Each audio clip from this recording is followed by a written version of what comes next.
الحمدللہ والصلاة والسلام علی رسول اللہ وعلی آلہ وصحبہ وموالا۔ پیارے بھائیوں اور دینی بہنوں، السلام علیکم ورحمۃ اللہ وبرکاتہ۔ آج کے اس کلاس میں آپ سب کا سواگت ہے اور ہم آج فقہ پڑھنے والے ہیں۔ فقہ میں نماز کی جو پراتھمک باتیں ہو سکتی ہیں انہیں جانیں گے۔ سب سے پہلے نماز کی تعریف۔ نماز کو عربی زبان میں صلاۃ کہتے ہیں، جس کا معنی ہوتا ہے دعا، اور نماز کا سارا عمل ایک طرح سے دعا ہے، اس لیے اس کو صلاۃ کہا جاتا ہے۔ گویا کہ نماز کو صلاۃ کیوں کہا جاتا ہے؟ اس لیے کہ نماز میں جو کچھ بھی عمل کرتے ہیں سب کے سب تقریباً دعا ہی ہے۔ اور شریعت کی پریبھاشا میں نماز کسے کہتے ہیں؟ وہ خاص بول اور کام، اقوال اور افعال، کچھ بول ہوتے ہیں، کچھ کام ہوتے ہیں جن کی شروعات اللہ اکبر سے اور انت سلام پھیرنے سے ہوتی ہے، تو وہ کیا ہے؟ وہ نماز ہے۔ فرض نمازوں کے اوقات کیا ہیں؟ سورہ النساء آیت نمبر 103 میں اللہ فرماتا ہے ان الصلاۃ کانت علی المؤمنین کتابا موقوتا، کہ نماز وقت کی پابندی کے ساتھ ایمان والوں پر فرض ہے۔ چنانچہ اللہ کے نبی صلی اللہ علیہ وسلم نے نمازوں کے اوقات بتا دیے ہیں، انہی اوقات میں وہ نمازیں پڑھی جائیں گی تو وہ نمازیں قبول ہوں گی، اگر پہلے پڑھ لیں تو نمازیں نہیں ہوں گی، بعد میں پڑھیں تو وہ قضا سمجھی جائیں گی، وقت کی نماز نہیں شمار ہوگی۔ تو نمازوں کے اوقات کیا ہیں؟ فجر کا وقت طلوع فجر سے لے کر کے فجر کی جس وقت اذان ہوتی ہے اس وقت سے لے کر کے سورج نکلنے تک ہے۔ وقت صلاۃ الصبح من طلوع الفجر ما لم تطلع الشمس، کہ فجر کی نماز کا وقت طلوع فجر سے ہے، فجر ادے ہونے سے ہے، جس وقت اذان ہوتی ہے فجر کی، اور اس وقت تک یہ وقت رہتا ہے جب تک کہ سورج نکل نہ جائے۔ لیکن اگر مرد ہے تو اس کے لیے ضروری ہو جاتا ہے کہ وہ مسجد میں جا کر کے نماز ادا کرے جماعت کے ساتھ۔ ظہر کی نماز کا وقت سورج ڈھلنے سے شروع ہوتا ہے اور زوال کے سایہ کے علاوہ ہر چیز کا سایہ اس کے برابر ہونے تک رہتا ہے، اور عصر کی نماز کا وقت ہر چیز کا سایہ اس کے برابر ہونے سے لے کر سورج ڈوبنے تک رہتا ہے، اور مغرب کا وقت سورج ڈوبنے سے شروع ہوتا ہے اور شفق یعنی جو لالی آسمان میں دکھتی ہے اس لالی کے ڈوبنے تک رہتا ہے۔ لالی ڈوب گئی تو عشاء کی نماز کا وقت شروع ہو گیا۔ گویا کہ عشاء کی نماز کا وقت شفق کے ڈوبنے، لالی کے ڈوبنے سے شروع ہوتا ہے اور آدھی رات تک رہتا ہے۔ تو یہ ہیں نمازوں کے اوقات۔ نماز کے مکروہ اوقات کون سے ہیں جن میں نماز پڑھنا منع ہے؟ تو سب سے پہلے یہ بات نوٹ کیجیے کہ اگر نماز فرض ہے تو جس وقت یاد آئے اسی وقت اس نماز کو پڑھنا ضروری ہو جائے گا۔ لیکن اگر نفلی نمازیں ہیں جو سببی نماز بھی نہیں، اگر سببی نماز ہے یعنی کسی سبب سے پڑھی جا رہی ہے، جیسے کوئی آدمی مسجد میں جاتا ہے تو حکم ہے کہ بیٹھنے سے پہلے 2 رکعت ادا کر لے، تو اس کے لیے کوئی خاص وقت طے نہیں ہے، کسی بھی وقت یہ 2 رکعت پڑھی جا سکتی ہے۔ کوئی آدمی طواف کر رہا تھا تو طواف کے بعد کی جو 2 رکعتیں ہیں اس کے لیے بھی کوئی خاص وقت طے نہیں ہے، کسی بھی وقت وہ نماز پڑھی جا سکتی ہے۔ لیکن عام نفلی نمازوں کے لیے 5 مکروہ اوقات طے کیے گئے ہیں، ان میں وہ نمازیں نہیں پڑھی جائیں گی۔ پہلے نمبر پر فجر کے بعد یہاں تک کہ سورج نکل جائے، دوسرے نمبر پر سورج نکلنے کے بعد یہاں تک کہ بلند نہ ہو جائے، یعنی سورج نکلنے کے تقریباً 15-12 منٹ کے بعد اگر کوئی آدمی نماز پڑھتا ہے تو گنجائش ہے۔ تیسرے نمبر پر یعنی سورج جب بالکل سر کے سامنے میں ہو ڈھلنے سے پہلے، اور چوتھے نمبر پر عصر کے بعد یہاں تک کہ سورج ڈوب جائے۔ عصر کے بعد بھی کوئی نماز نہیں پڑھی جائے گی یہاں تک کہ سورج ڈوب جائے۔ اور پانچویں نمبر پر سورج ڈوبتے وقت بھی، سورج ڈوبتے وقت بھی۔ تو یہ کل ملا کر کے 5 اوقات ہوئے جن میں نماز پڑھنا منع ہے۔ صحیح مسلم کی روایت ہے، حضرت عقبہ بن عامر رضی اللہ تعالیٰ عنہ بیان فرماتے ہیں کہ 3 ساعات کان رسول اللہ صلی اللہ علیہ وسلم ینہانا ان نصلی فیہن، کہ 3 اوقات ہیں رسول اللہ صلی اللہ علیہ وسلم ہمیں روکتے تھے کہ ہم ان میں نمازیں پڑھیں یا اپنے مردوں کو قبروں میں اتاریں۔ وہ 3 اوقات کون کون سے ہیں؟ جب سورج نکل رہا ہو یہاں تک کہ بلند ہو جائے، دوسرے نمبر پر دوپہر کو جب کہ سورج ٹھہرا ہوا ہو یہاں تک کہ ڈھل جائے، تیسرے نمبر پر جب سورج ڈوبنے کے لیے جھک جائے یہاں تک کہ پوری طرح وہ ڈوب جائے۔ لیکن جیسا کہ ہم نے کہا کہ ممانعت اسی کے لیے ہے جو نفلی نماز پڑھنا چاہتا ہو اور جو نماز سببی نہ ہو۔ صحیح بخاری اور صحیح مسلم کی روایت ہے، حضرت ام سلمہ رضی اللہ تعالیٰ عنہ جو اللہ کے نبی صلی اللہ علیہ وسلم کی بیوی ہیں، وہ کہتی ہیں کہ انہ صلی رکعتین بعد العصر، اللہ کے نبی صلی اللہ علیہ وسلم نے 2 رکعتیں عصر کے بعد پڑھیں۔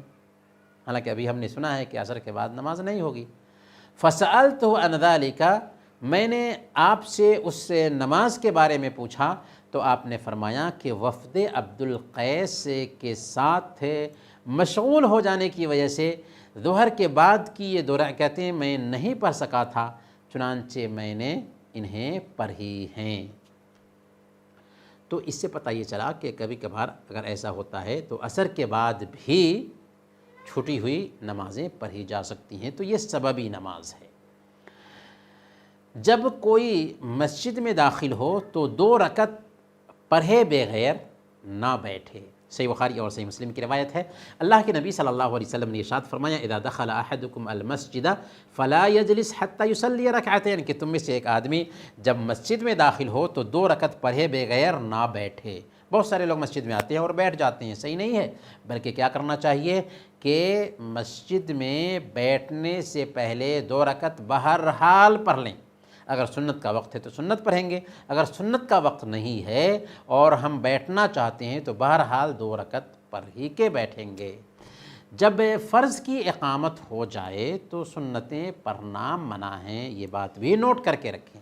اقامت ہو گئی ہے تو اب کوئی بھی سنت نہیں، یہاں تک کہ فجر کی سنت بھی نہیں پڑھی جائے گی۔ صحیح مسلم کی روایت ہے، اللہ کے نبی صلی اللہ علیہ وسلم نے ارشاد فرمایا اذا اقیمت الصلاۃ فلا صلاۃ الا المکتوبہ، کہ جب اقامت کہہ دی جائے تو فرض کے علاوہ کوئی نماز نہیں ہوتی۔ ہاں اگر ہم سنت نہیں پڑھ سکے تھے تو نماز کے بعد اس کو ادا کر سکتے ہیں، اگرچہ نماز سے پہلے کی سنت تھی۔ نماز کا اعادہ کرنا اور قضا کرنا، اعادہ کیا ہے اور قضا کیا ہے اس کو بھی ہم سمجھ لیتے ہیں۔ اعادہ کہتے ہیں لوٹانے کو۔ اگر فرض نماز پڑھ لی لیکن اس میں کچھ کمی رہ گئی تھی تو دوبارہ لوٹاتے ہیں تو اس کو ہم اعادہ کہیں گے۔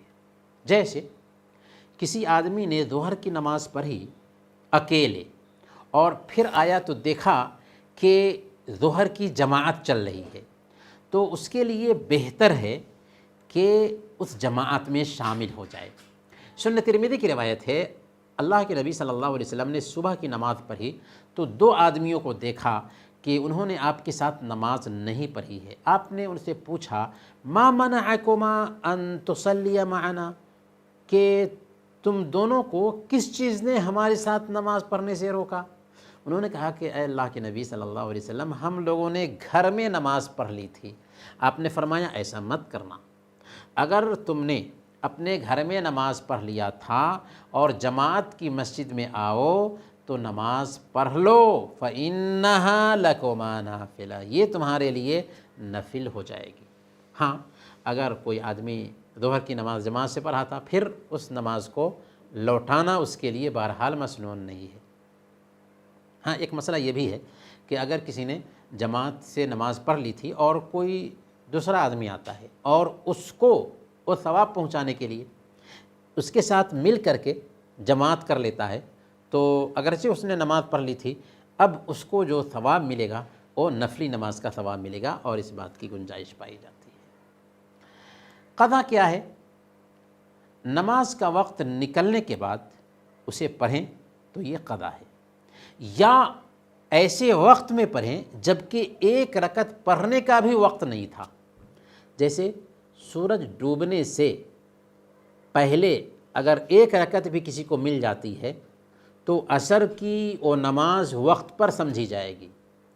سورج نکلنے سے پہلے ایک رکعت بھی اس کو مل جاتی ہے تو وہ نماز وقت پر سمجھی جائے گی، لیکن اگر ایک رکعت بھی نہیں ملی تو وہ نماز قضا سمجھی جائے گی۔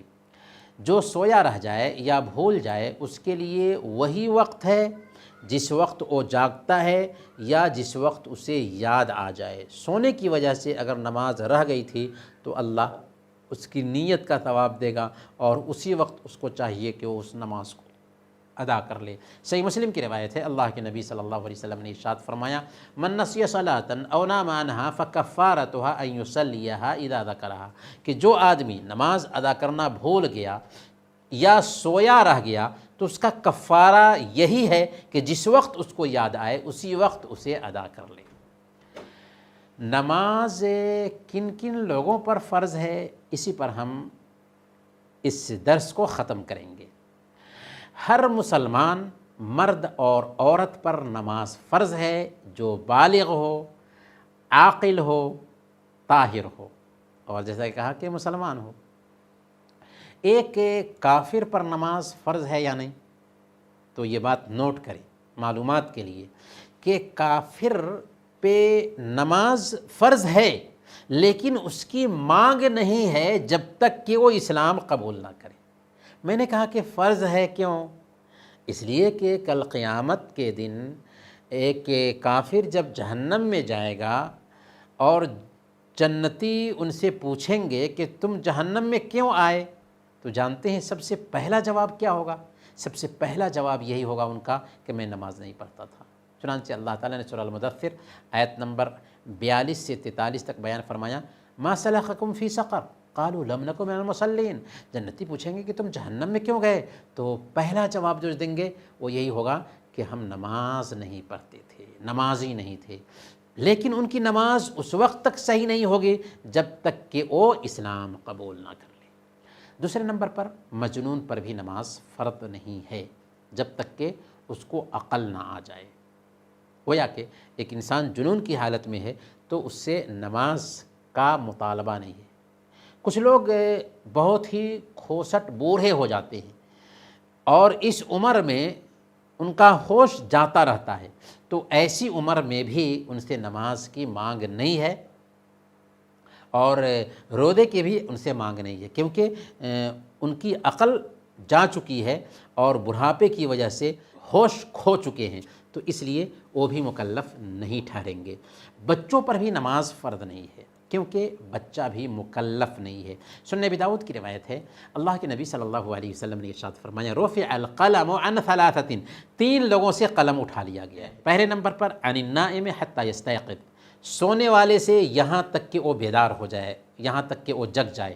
دوسرے نمبر پر وعن الصبی حتی یحتلم، بچے سے یہاں تک کہ وہ بالغ ہو جائے۔ وعن المجنون حتی یعقل، اور پاگل سے یہاں تک کہ عقل آ جائے۔ گویا کہ سونے والے سے نماز کی مانگ نہیں جب تک کہ آنکھ نہ کھل جائے، بچے سے نماز کی مانگ نہیں یہاں تک کہ بالغ نہ ہو جائے، اور مجنون سے نماز کی مانگ نہیں یہاں تک کہ عقل نہ آ جائے۔ ہاں اگر بچے 7 سال کے ہو گئے ہوں تو ان کو نماز کا حکم دینا چاہیے، اور اگر 10 سال کے ہو جاتے ہیں اور نماز نہیں پڑھتے ہیں تو ان کی پٹائی کرنی چاہیے۔ یہ حکم کس کے لیے ہے؟ یہ حکم ماں باپ کے لیے ہے۔ اللہ کے نبی صلی اللہ علیہ وسلم نے سنن ابی داؤد کی روایت کے مطابق بیان فرمایا، مروا اولادکم بالصلاۃ وهم ابناء 7 سنین واضربوهم علیہا وهم ابناء 10 وفرقوا بینہم فی المضاجع، جب تمہارے بچے 7 سال کے ہو جائیں تو ان کو نماز کا حکم دو، اور 10 سال کے ہو جائیں اور نماز میں کوتاہی کریں تو ان کی پٹائی کرو اور ان کے بستر بھی الگ الگ کر دو۔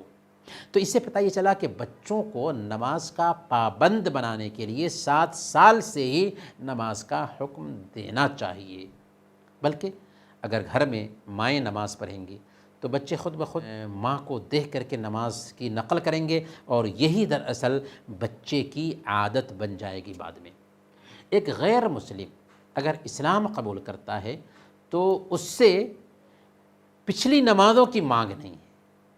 اللہ فرماتا ہے قُلْ لِلَّذِينَ كَفَرُوا إِن يَنْتَهُوا يُغْفَرْ لَهُمْ مَا قَدْ سَلَفَ، کہ آپ فرما دیجئے جن لوگوں نے کفر کیا اگر وہ کفر سے بعد آ جائیں، اسلام قبول کر لیں، تو جو پچھلے گناہ ہیں وہ سب کے سب معاف کر دیے جائیں گے۔ اور صحیح مسلم کی روایت ہے، اللہ کے نبی صلی اللہ علیہ وسلم ارشاد فرماتے ہیں ان الاسلام یہدم ما کان قبلہ، کہ اسلام پچھلے سارے گناہوں کو ختم کر دیتا ہے۔ حیض اور نفاس والی عورتوں نے حیض اور نفاس کی حالت میں جو نمازیں چھوڑی تھیں ان کی بھی قضا نہیں ہے، کیونکہ ان کی قضا میں مشقت پائی جاتی ہے، پریشانی پائی جاتی ہے، اور اسلام انسان کے نیچر سے، انسان کے سوبھاؤ سے لگتا ہوا دین ہے، اس لیے اسلام نے حیض اور نفاس والی عورتوں کو بھی اس حالت میں نماز سے چھوڑ دیا ہے، اور بعد میں ان کی قضا بھی نہیں ہے۔ ہاں روزوں کی قضا ہے، کیونکہ روزوں کی ادائیگی آسان ہے۔ یہ کچھ باتیں تھیں نماز کے حوالے سے جو آج کے درس میں پیش کی گئی ہیں۔ اللہ تعالیٰ سے ہم دعا کرتے ہیں کہ اللہ تعالیٰ ہم سب کو دین سیکھنے اور دین پر عمل کرنے کی توفیق عطا فرمائے، آمین۔ وصلی اللہ علی نبینا محمد وعلی آلہ وصحبہ اجمعین۔